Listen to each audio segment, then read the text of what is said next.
afternoon, I am Precious Mzeya Sakaleji. Welcome to Camnet TV Midday News. The headlines. Police fight with PF cadres in KANYAMA after an attempt to disrupt HH ROADSHOW. KK hospitalized. Join me with the Midday News in detail after this commercial.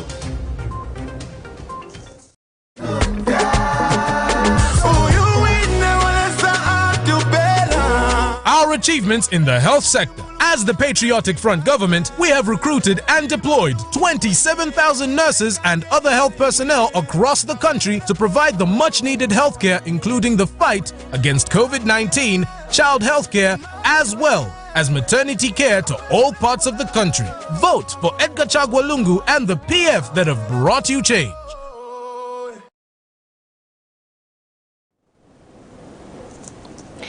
Patriotic Front PF cadres Monday afternoon attempted to disrupt a roadshow being undertaken by Opposition United Party for National Development UPND leader HAKAINDE HICHILEMA in Lusaka's KANYAMA constituency.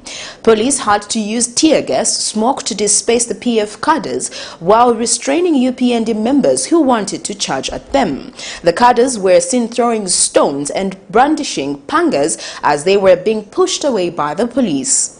A similar incident also took place at Intercity Bus Terminus, where cadres were seen throwing stones at the UPND roadshow, but police again quickly moved in to quell a possible clash.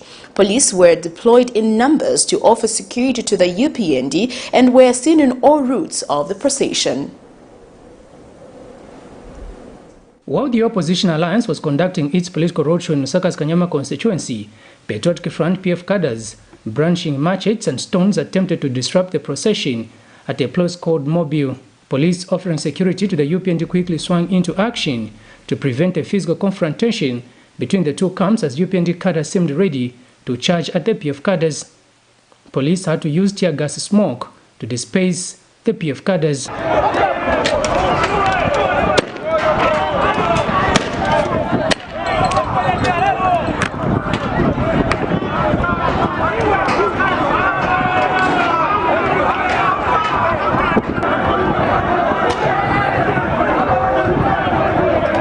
A similar incident also happened at Intercity Bus Terminus, where cadres could be seen throwing stones again. Police used tear gas canisters to disperse them. Other than the two incidents, the roadshow went on as planned. Mr. HICHILEMA interacted with KANYAMA residents throughout his tour.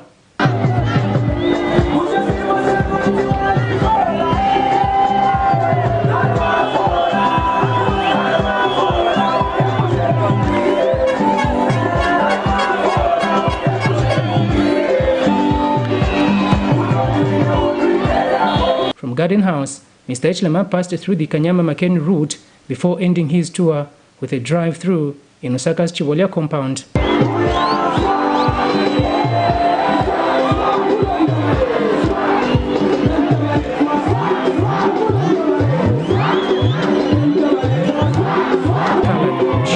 Reporting.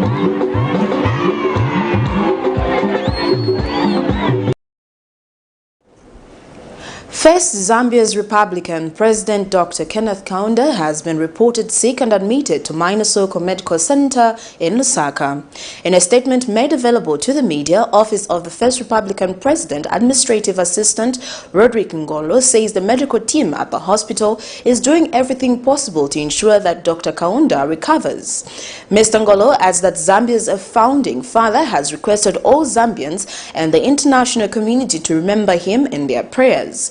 Dr. KAUNDA is among the continent's few surviving liberation heroes. Medical for Quality Healthcare in Zambia has urged the government to take proactive steps against the emerging third wave of COVID-19 pandemic in the country.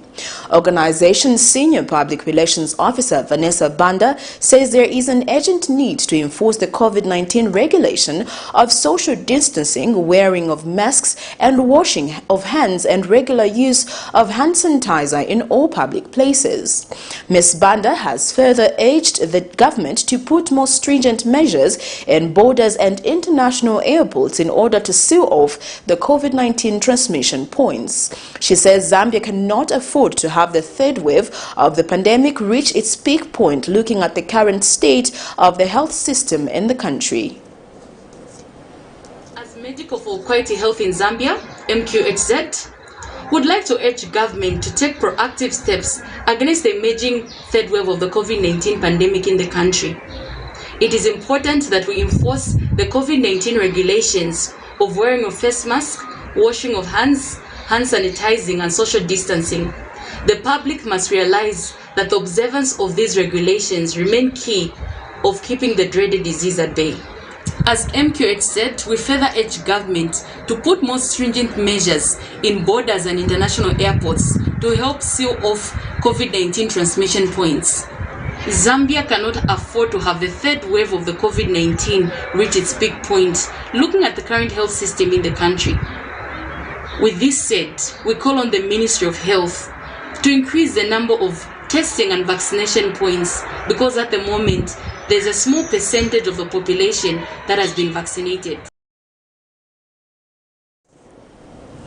In other news, various stakeholders have joined the call to end political violence being orchestrated by the United Party for National Development UPND and Patriotic Front PF cadres in various parts of the country in this year's campaign period. Alliance for Accountability Advocates Zambia Media and Publicity Officer Chisha Chola says it is sad to experience such barbaric practices in a democratic Christian nation. Meanwhile, Jesuit Center for Theological Reflection, ZSDR Executive Director, Father Alex Mwemba, says it is worrying that Zambia is slowly slipping into a situation of civil strife with the rising spate of violence attacks between the two parties. And Hope for Human Rights Association has called on the Electoral Commission of Zambia ECZ to explain what constitutes a roadshow.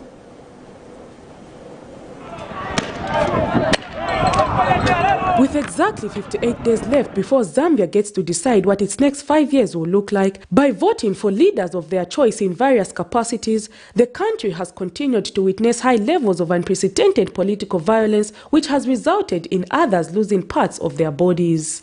While Zambia has continued to boast of being a Christian nation and one of the most peaceful countries in Africa, the levels of political violence being witnessed leaves much to be desired, and if left uncontrolled, Zambia risks losing its identity.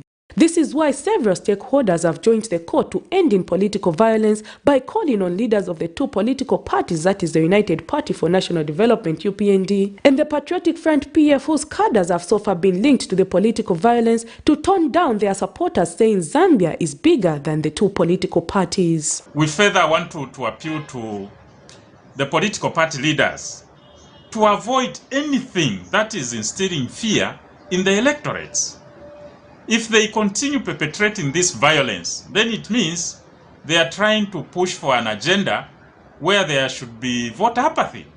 And Alliance for Accountability Advocates Zambia Publicity Officer Chisha Chola has urged the Zambian police and the Electoral Commission of Zambia to quickly ensure that all those perpetrating political violence be dealt with without remorse or favor, regardless of their political affiliation. We'd love to strongly condemn the political violence that is happening with the Patriotic Front and the UPND. We'd love to remind these two political parties that we're living in a Christian and democratic nation, and such vices are hindrance to the people, to the electoral process, and of course, even as we're heading towards the elections on the 12th August 2021, we'd love to remind the political parties that of course we live under a constitution, and we have the Article 8 of the Zambian Constitution that reminds us of our principles and moral values, and these principles should be held religiously.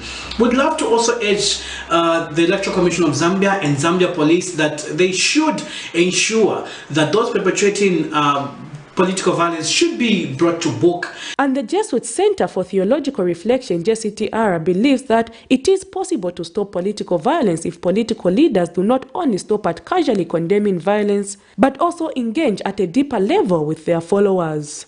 It is worrying and disheartening that Zambia is slowly slipping into a situation of civil strife, with rising spate of violent attacks between UPND and PF cadres in the run-up to the 12th August general elections.